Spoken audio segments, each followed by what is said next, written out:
Gantingan para sa kalikasan. Ang nagkamit ng parangal bilang Best News Anchor ay walang iba kundi si Angelo Palmones ng Magandang Umaga Pilipinas, DZRH Radio 666 kHz.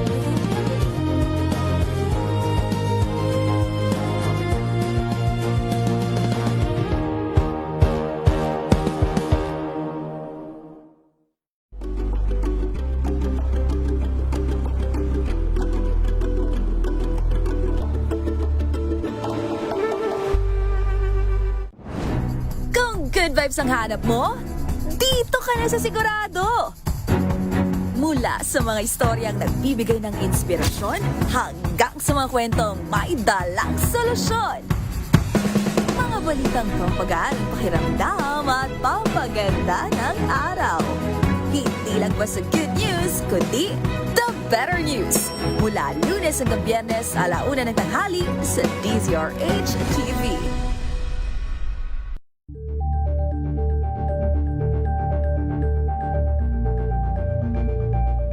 Tambalang Anthony Taberna at Jerry Baha ang gigising sa inyong umaga dahil lalatay ang humahagupit na diskusyon at komentaryo Lunes hanggang Biyernes sa 2x2.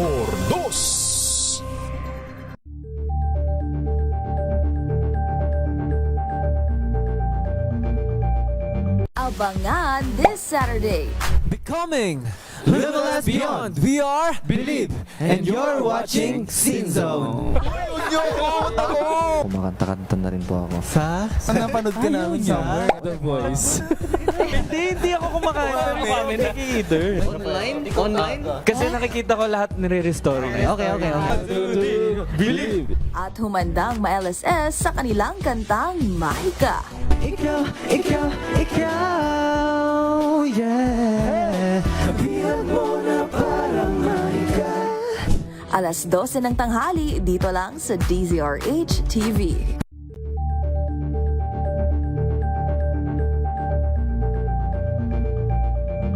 Maagang balitaan, maagang usapan sa mga issue at balita kasama si Kuya Angelo Palmones sa Magandang Umaga Pilipinas mula Lunes hanggang Biyernes.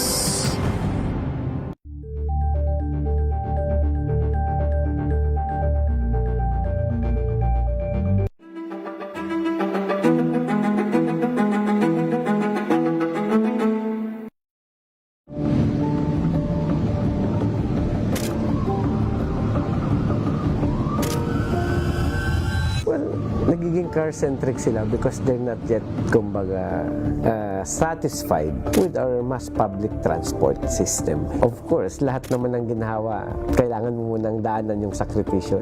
Nung nagpatupad pa ang MMDA, walang nagreklamo. Maayos. Actually, nadamay lang kami sa NCAP issue na yan because ever since naman ang MMDA standalone, kapag ang taong bayan ay ma-satisfied at ma-feel yung convenience ng mass public transport, mas kukunti ang magdadala ng sasakyan.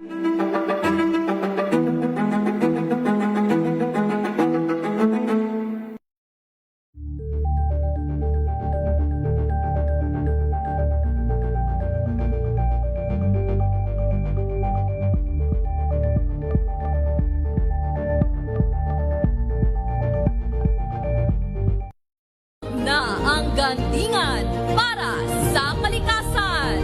Ang itinanghal bilang Best AM Radio Program Host ay si Cesar Chavez para sa special on Saturday ng DZRH.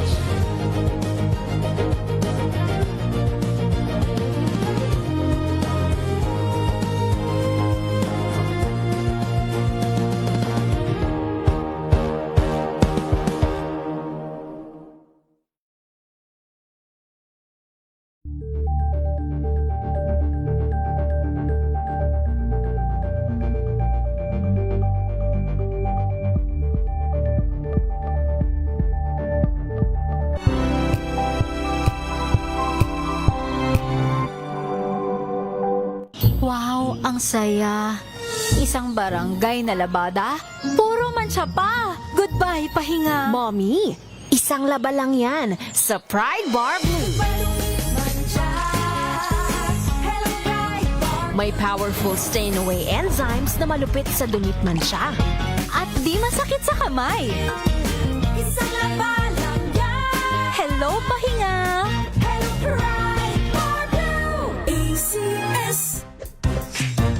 Tanggaling-galing mo Smart dishwashing paste ko Pritong ulam na masebo Plato ng kaldero Tanggaling for everyday Ganyan, pag smart ang dishwashing paste, may double tanggaling formula. Tanggal ang sebo, tanggal ang bakterya. Bahid para walang bahid Linis fantastic sa metal at plastic Number 1 ko to Tanggaling-galing mo Smart dishwashing paste ACS Tinesting, sinuri, siniyasan.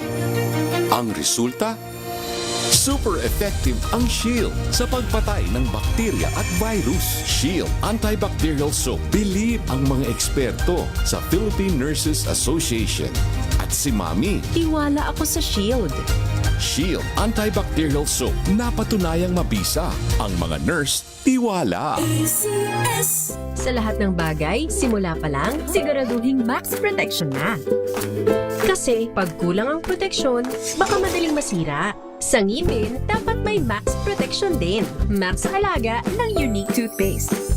With Max Protect Formula. Help stop cavities before they start. While keeping breath fresh. Try Unique Maximum Fluoride Protection. Para Max Alaga, Max Protektado. ACS! May nagbago! May arte! May budget! Kala nyo lang yon. So solid White Rose Papaya Wow White Rose White Rose Papaya Wow White Rose White Rose Papaya May glow up with White Rose Papaya White Rose Papaya. May puti power times 2 kasi may papaya at niacinamide. May shea butter and tea tree oil pa. Kutis sulit ang glow up. Glow up with White Rose Papaya White Rose Papaya. Kutis sulit ang glow up.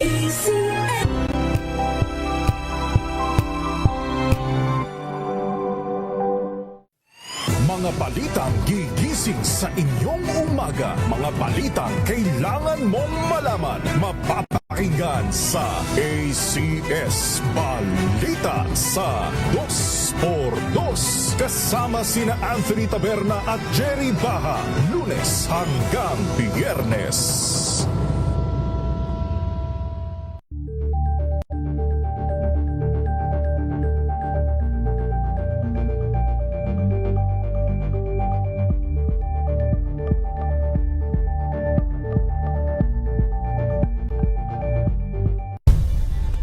Nagsimula sa pangarap hanggang sa maabot ang tagumpay.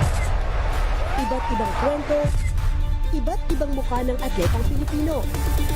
Mas pinatindi, mas pinalakas, at mas pinaaksyon sa Match Point tuwing Sabado, 12:30 ng tanghali sa DZRH TV.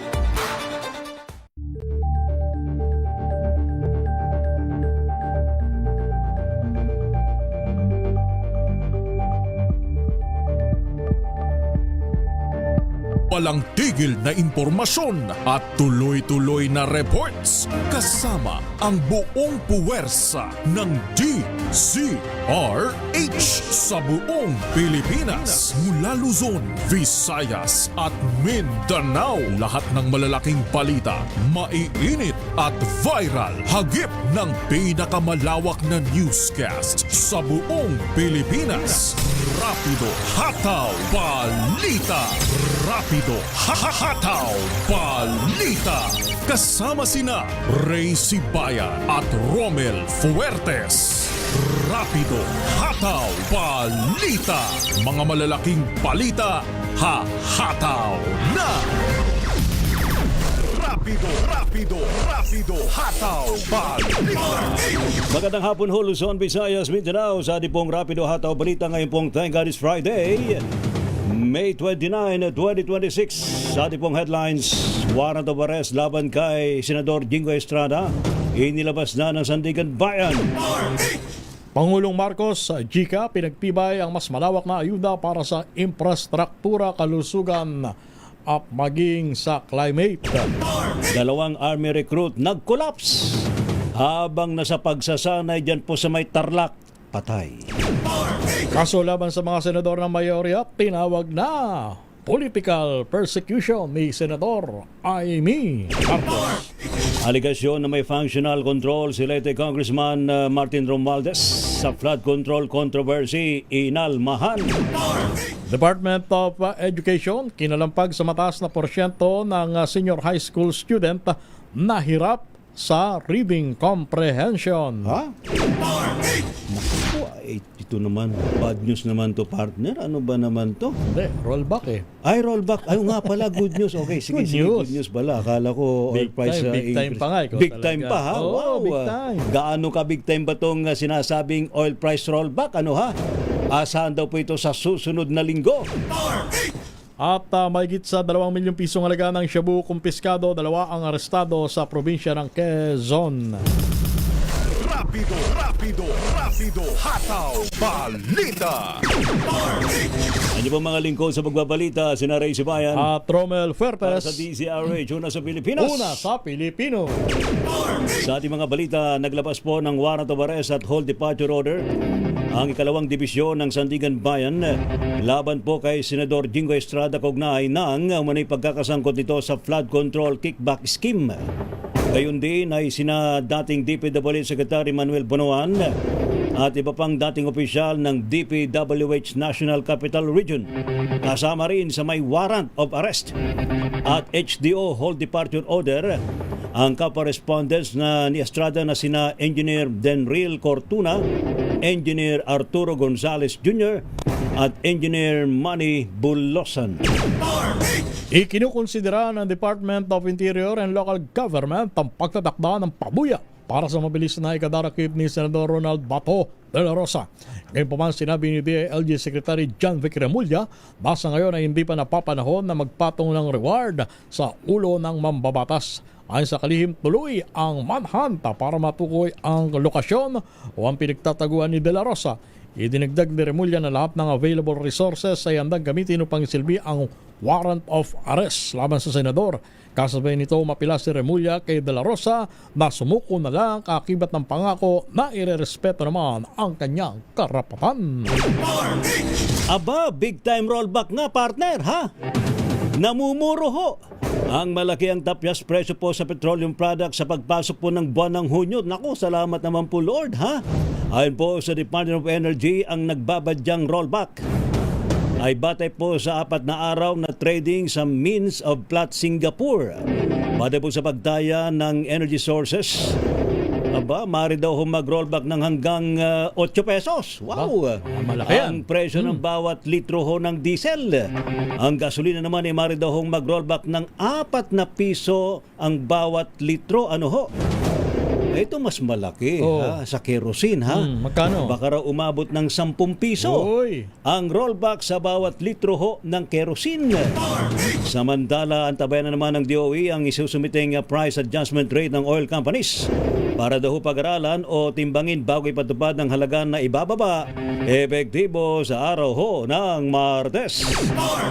Nasawi ang 2 army recruits sa kasagsagan ng kanilang training or pagsasanay sa Tarlac. Ayon kay Philippine Army spokesperson Colonel Louis de Maala, bigla na lamang nag-collapse ang 2 trainee sa gitna ng kanilang formation. Agad naman silang binala sa Tarlac Provincial Hospital pero binawian din ng buhay kinagabihan. Sabi pa ng opisyal, nangyari ang insidente 1 araw lamang mula ng buksan ang kanilang pagsasanay or umpisahan ang kanilang pagsasanay nitong May 25. Dapat daw pumaksyonan na ng DepEd ang tumataas sa porsyento ng mga senior high school students na hirap daw po sa kanilang reading comprehension o pag-unawa ng kanilang mga binabasa. Sa panay po ng programang Damdaming Bayan, sinabi ni Congressman Roman Romulo na siya ring chairperson ng the 2nd Congressional Commission on Education o EDCOM2 na kailangan na agara aksyon ng DepEd lalo't sa kanila din naman nagmula ang datos Mungkay po ni Congressman Romulo, bawasan ang subjects sa curriculum para makapag-focus na muna sa reading comprehension. Naniniwala po ang naturang kongresista na ito'y matibay na pundasyon para matuto at tumalino ang mga estudyante. Samantala, labas tayo ng ating impilan, Pangulong Marcos sa Japan International Cooperation Agency, pinagtibay ang mas malawak na ayuda para sa infrastruktura, kalusugan at klima. RH number 14, Let Narciso sa detalye. Marinlet. Standby muna kay Miss Net, ano ha? Pero basahin ko muna to, partner, ha? Bagyapang lumakas ang bagyong Domeng habang kumikilos sa Philippine Sea. Ayon po sa pag-asa, ulitong namataan sa layong 1,265 kilometro mula sa silangan ng southeastern Luzon. Taglay po nito ang pinakamalakas na hangin. Nabot po sa 85 kilometro bawat oras malapit sa gitna.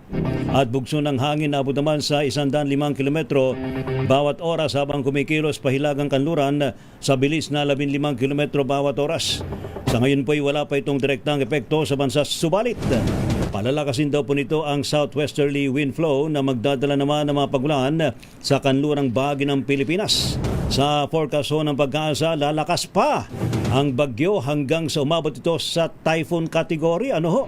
Patuloy po itong kikilos pailaga hanggang sa linggo bago ito lumabas ng Philippine Area of Responsibility sa Lunes. At isang oras na isa sa ilalim sa red alert ng Visayas Grid ngayong araw dahil sa patuloy na pagnipis ng supply ng kuryente. Ayon sa Department of Energy, mag-uumpisa ito mamayang alas 6 ng gabi hanggang alas 7 ng gabi. Bago ang red alert status, idideklara naman ng yellow alert sa kaparehong grid ngayong alas 3 ng hapon hanggang alas 6 ng gabi at mula alas 7 hanggang alas 10 ng gabi.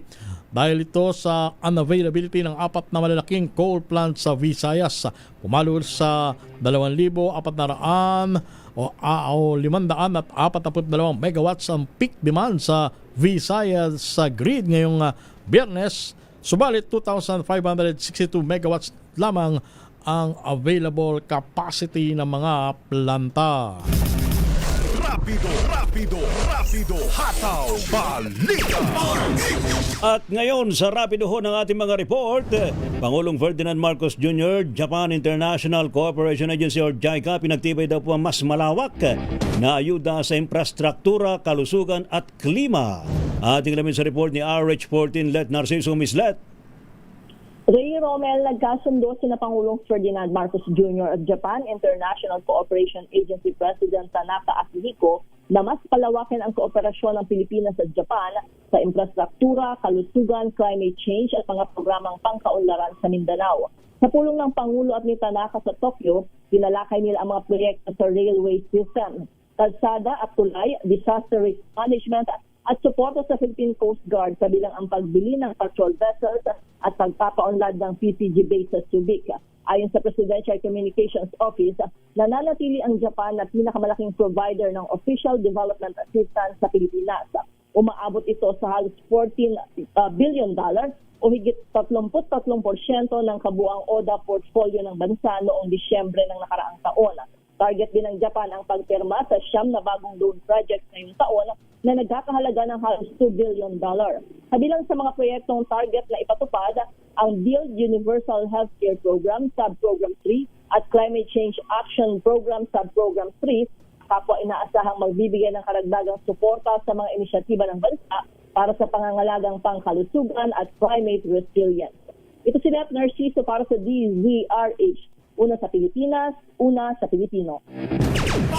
At sa Senado, laban sa mga senador ng mayorya, tinawag o kaso laban sa mga senador ng mayorya, tinawag na political persecution ni Senador Amy Marcos. Ibalita mo yan, RH number 28, Paring Raymond. Paring Raymond. Paring Romel, tinawag ni Senador Amy Marcos na isang uri ng political persecution ang ginagawang pag-iimbestiga at pagharap ng kaso laban sa mga kalyado nila sa mayorya sa Senado. Sabi ni Marcos, ang kaso laban kina Senador Jingo Estrada ay hindi para sa katarungan at accountability, kundi ito ay para sa kagustuhan ng administrasyon na manatili sa kapangyarihan. Inakusahan nitong mga miyembro ng minorya sa Senado na kasabwat ng administrasyon nang harangin ang mungkaing payagan ng mga senador na tumalo sa sesyon at bumoto online. Git ni Senador Amy, ang pagkakulong ng kanilang mga kasamaan sa mayorya ay hindi parusa, kundi presumed innocent pa rin sila. Ang mungkaing pagdalo sa online session ay ginawa na rin umano ng mga miyembro ng minorya sa panahon ni dating Senador Leila de Lima. Sabi ng kapatid ng Pangulo, mababaliwala rin ang mandato ng milyon-milyon na bumoto sa kanila kapag hindi sila makapagtrabaho bilang senador. Wala umanong ibang gustong mangyari ng administrasyon kung hindi pahinain ang hanay ng mayorya sa Senado na pinamumunuan ngayon ni Senate President Alan Peter Cayetano. Ito si RH28, Raymond Advaz para sa DZRH, una sa Pilipinas, una sa Pilipino. Thank you kay Raymond. Samantala naman, aligasyon na may functional control si late Congressman Martin Romualdez sa flood control controversy. Inalman daw po ng kampo ng dating House Speaker. Report mula kay RH12, Milky Rigunan. Milky. Ray at Romel, pumalag ang kampo ni late Representative Martin Romualdez sa aligasyon na siya umano ang grand architect sa flood control anomaly. Sa statement, sinabi ng Atty. Elaine Atienza, abogado ni Romualdez, walang basihan na merong functional control umano ang dating House Speaker sa proseso ng budget. Ayon kay Atienza, hindi iisang tao lamang gaya ng House Speaker ang magpapasya sa paglalaan ng alokasyon sa budget at lalo wala umanong control si Romualdez na diktahan kung magkano at kung sino-sino ang may kinabang sa pambansang pondo.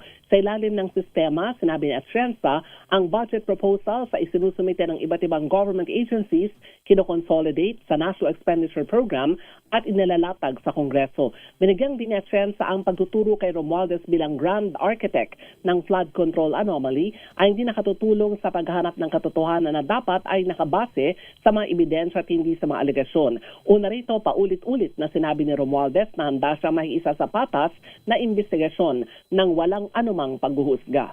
Ako si Milky Rigunan, nagulat para sa DZRH, una sa Pilipinas, una sa Pilipino.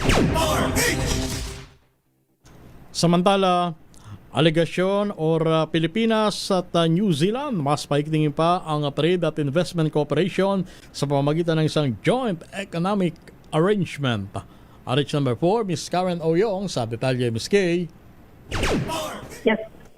Yes, kasamang Romel, kasamang Ray, formal ng nilagdaan ng Pilipinas at New Zealand ang isang kasunduan na mas magpapaigting pa sa economic cooperation sa pagitan ng dalawang bansa.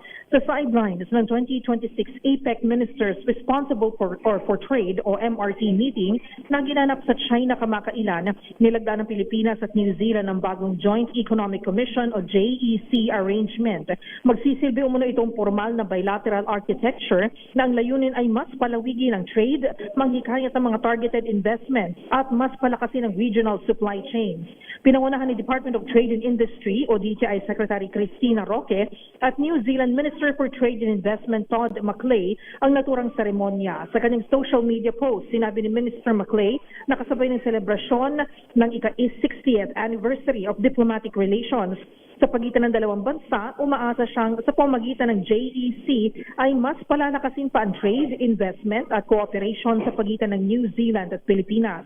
Paliwanag ng Embahada ng New Zealand sa Pilipinas, ang JEC ay magsisilbing regulatory vehicle na magpapalago sa kooperasyon ng dalawang bansa na may target na 50% increase sa two-way trade sa pagsapit ng taong 2030. Dagdag nito, nakapaloob rin sa JEC ang sistematikong pagtukoy at pag-alis sa mga hindi mahahalagang non-tariff barriers sa pamumuhunan at upang matulungan rin ang mga exporters na mabenepisyohan sa multilateral trade pacts tulad ng ASEAN, Australia, New Zealand Free Trade Area at ang Regional Comprehensive Economic Partnership o RCEP.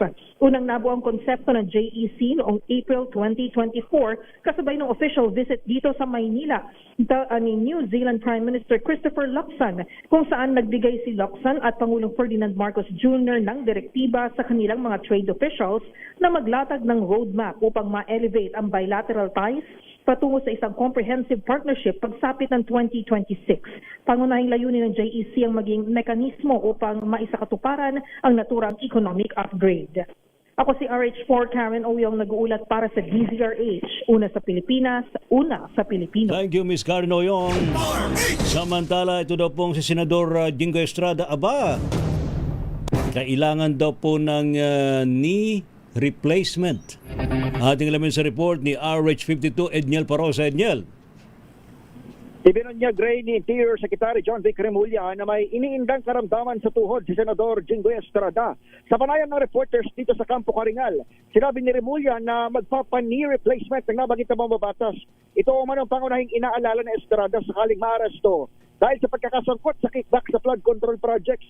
Ayon sa kalihim, binanggit sa kanya ni Jinggoy ang nasabing suliranin ng kanyang tawagan at papiliin kung gusto nitong sumuko o pagpaparesto na lamang o huhulihin ng otoridad. Hindi naman masagot ni Remulla kung magpapa-hospital arrest si Jinggoy na malamang pipiliin daw na sumurrender sa Campo Crame dahil nakatira lamang siya sa lungsod ng San Juan. Pakinggan natin si Interior Secretary. Sabi ko, either surrender or arrest. Dahil sa pag-isipan nila, ang concern niya ay yung tuhod niya na kailangan please.